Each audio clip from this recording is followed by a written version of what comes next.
What made British actresses so irresistible to old Hollywood? The accent, the mystery, or the danger hiding behind all that elegance? Studios sold them as refined imports, but behind the satin gowns and perfect publicity photos, many lived with a freedom that shocked their era. Some married often, some loved secretly, and some became tabloid legends. These are 15 British screen women whose romantic lives became almost as unforgettable as the films that made them famous. Madeleine Carroll. Madeleine Carroll was not the loudest scandal figure in old Hollywood, and that is exactly what made her fascinating. She arrived with the polished elegance Hollywood expected from a British star. Cool eyes, careful speech, and the kind of beauty that looked expensive before she even entered a room. Alfred Hitchcock helped turn her into one of cinema's great icy blondes. But Hollywood quickly learned she was not just decoration. Carroll had intelligence, independence, and a private life that did not fit the obedient studio fantasy. Her romantic history included multiple marriages, but her reputation was never built on chaos alone. It was built on the image of a woman who could walk away, begin again, and keep her dignity intact. That made her dangerous in a different way. At a time when studios wanted actresses to appear available but controlled, Carroll seemed elegant and untouchable. She gave audiences sophistication, but behind that sophistication was a woman making her own choices. Her love life did not scream scandal like some others on this list, but it carried the same message. British actresses in Hollywood were not passive ornaments. They could be desired, admired, whispered about, and still remain in command of the story. Anne Todd. Anne Todd had the kind of screen presence that made silence feel like a secret. She was not a wild party girl type, not the obvious tabloid bombshell, and not the kind of actress who needed to perform scandal in public. Her danger was colder, sharper, and more controlled. In films like The Seventh Veil, she became associated with psychological tension, emotional restraint, and women trapped inside elegant cages. That image followed her off-screen too, especially through her relationship and marriage with director David Lean. Their partnership had glamour, ambition, and creative intensity, but it also carried the weight of two powerful personalities colliding. Todd belonged to that British tradition of actresses who seemed composed on the surface while living through private storms underneath. Hollywood and the press often preferred louder scandals, but Todd's life had a more refined drama: marriages, reinvention, professional pride, and the refusal to be reduced to anyone's muse.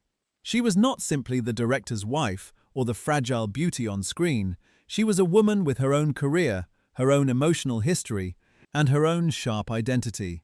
In old Hollywood terms, that could be just as provocative as any headline affair. Glynis Johns.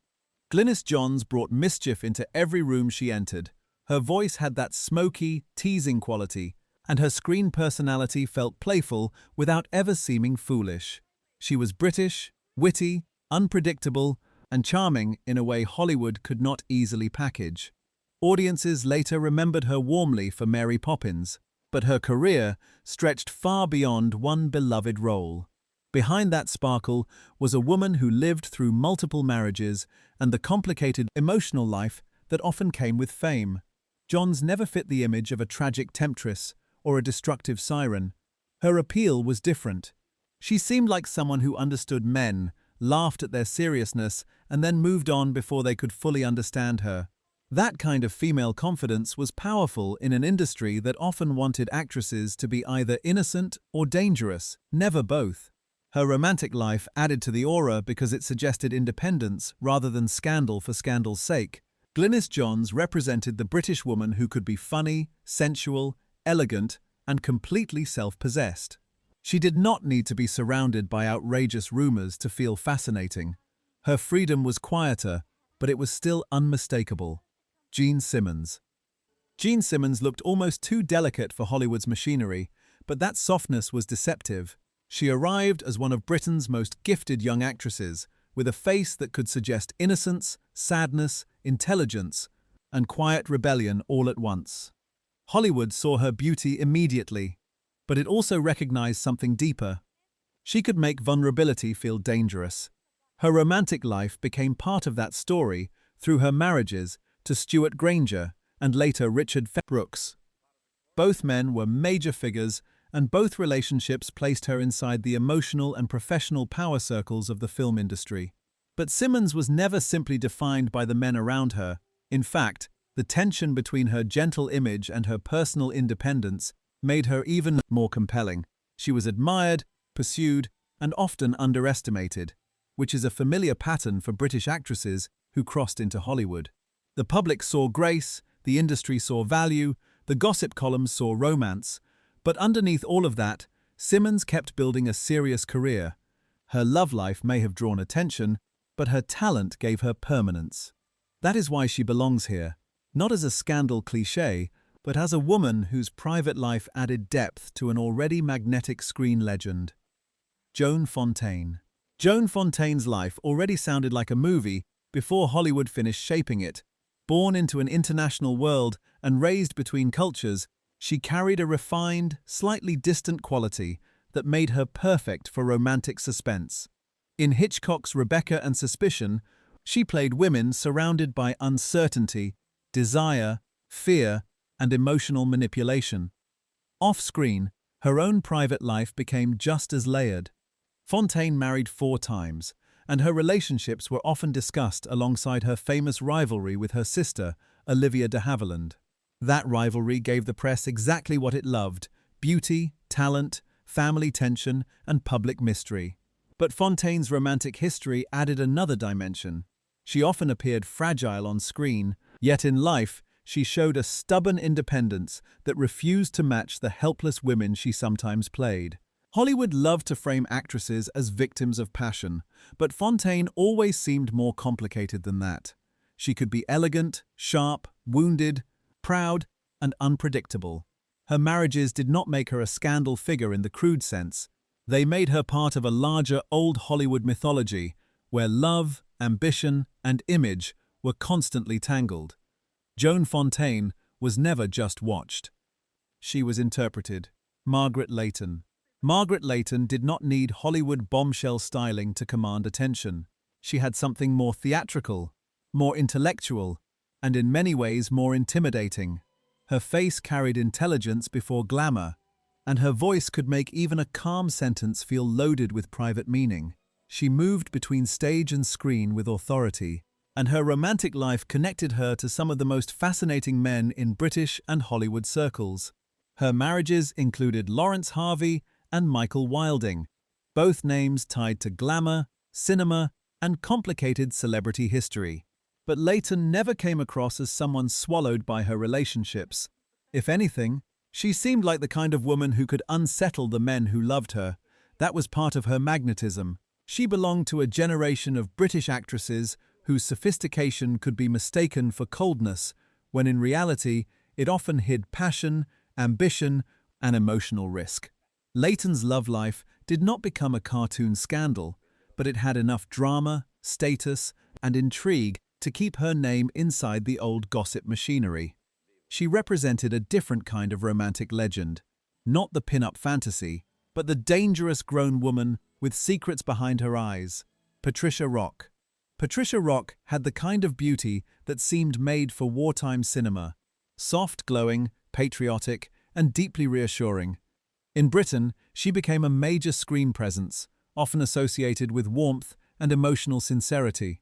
But Hollywood history remembers her for something far more surprising: a reported affair with Ronald Reagan while he was still married. Whether told as scandal, rumor, or old studio folklore, the story gave Rock a much more provocative afterlife than her carefully polished image suggested. That contrast is what makes her so compelling. On screen, she often appeared wholesome and composed. Off-screen, the gossip surrounding her hinted at the secret world behind studio publicity, where marriages were managed, affairs were hidden, and reputations were protected like valuable property. Rock was not marketed as a wild rebel, which made the whispers even more powerful. Audiences love contradictions, and Patricia Rock had one built into her legend: the respectable English beauty linked to a very American political and Hollywood future. Her career deserved more attention than that one story, but scandal has a way of surviving longer than posters. In the mythology of British actresses in old Hollywood, Rock remains the quiet name with the loudest rumour. Kay Kendall. Kay Kendall's story begins with sparkle and ends with heartbreak. She was witty, radiant, stylish, and almost impossibly alive on screen.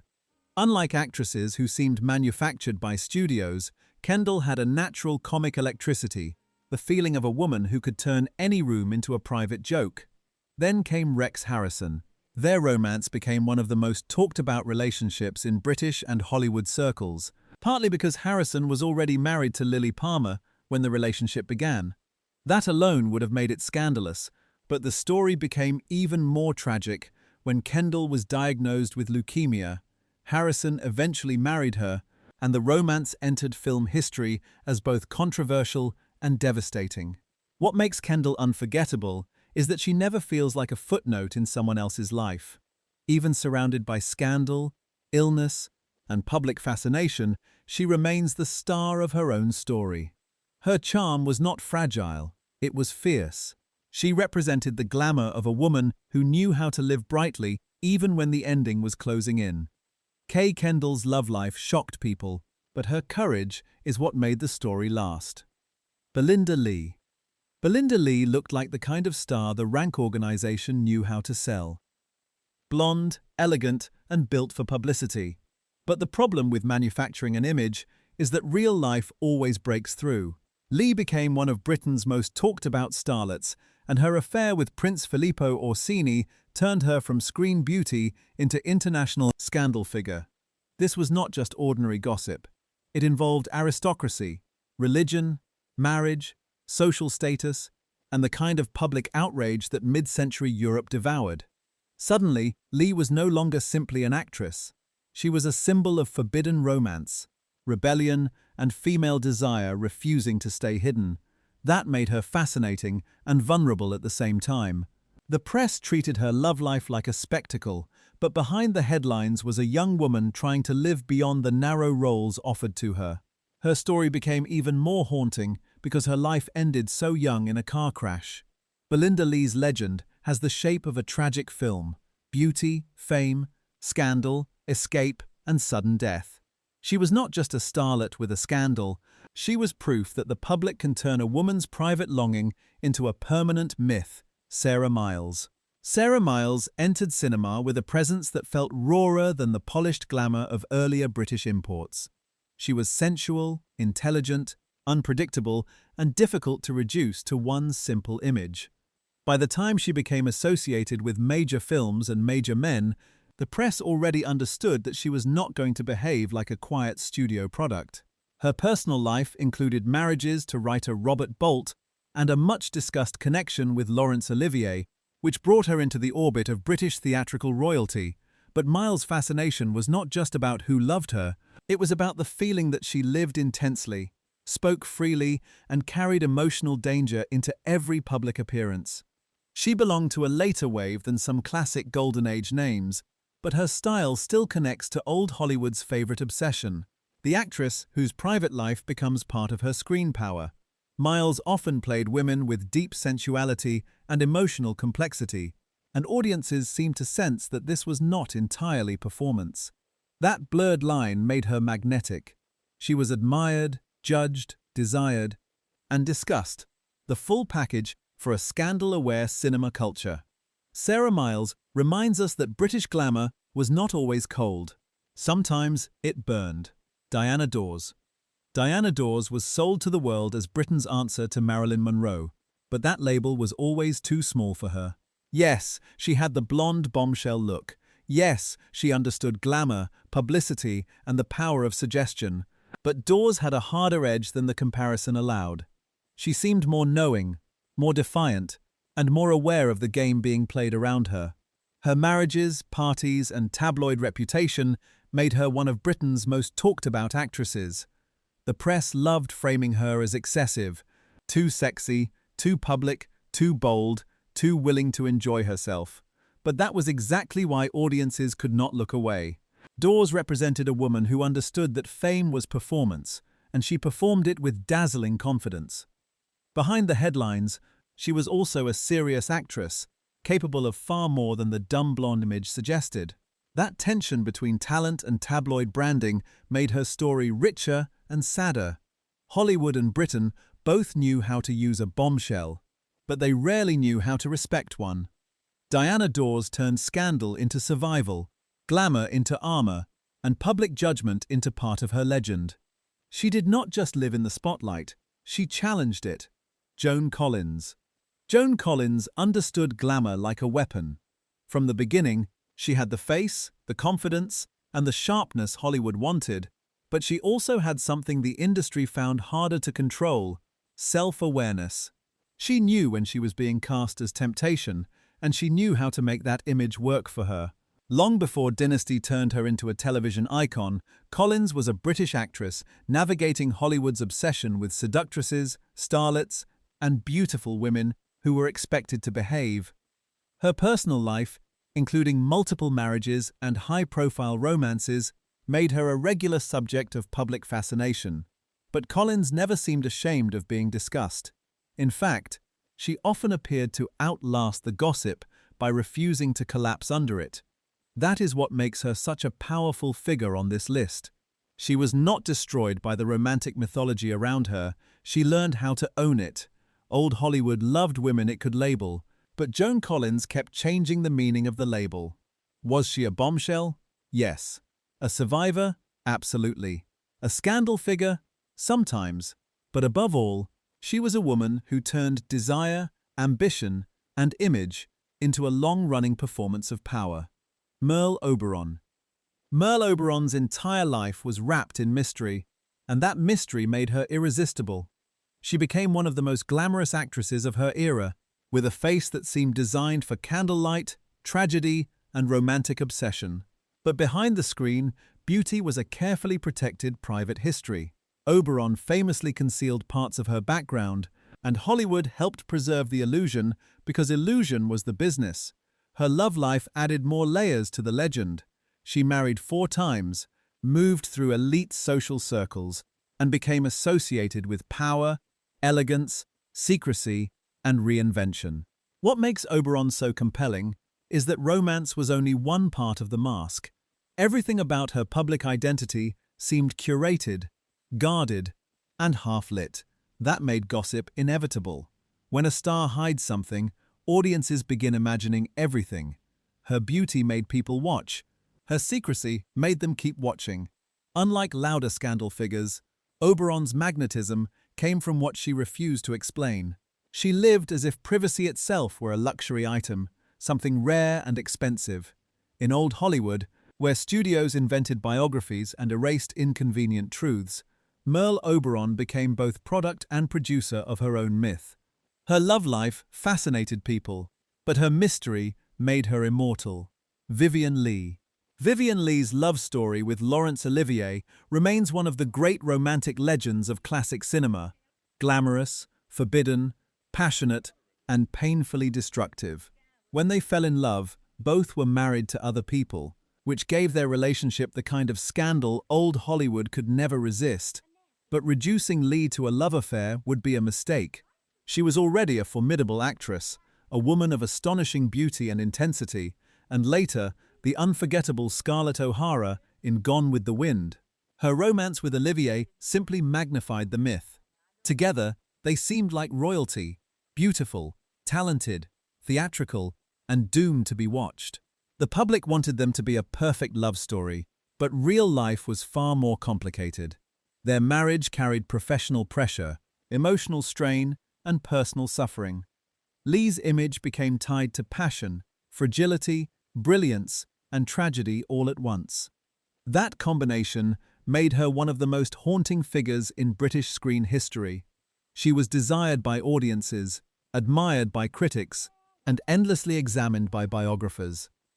Vivien Leigh did not just live a scandalous romance. She became the face of what happens when love, fame, illness, and genius are forced to share the same spotlight. Elizabeth Taylor. Elizabeth Taylor is the ultimate name on this list because her love life did not just shock Hollywood, it helped define modern celebrity. Born in London and raised into the film industry, Taylor became famous so young that the public felt entitled to watch every stage of her life.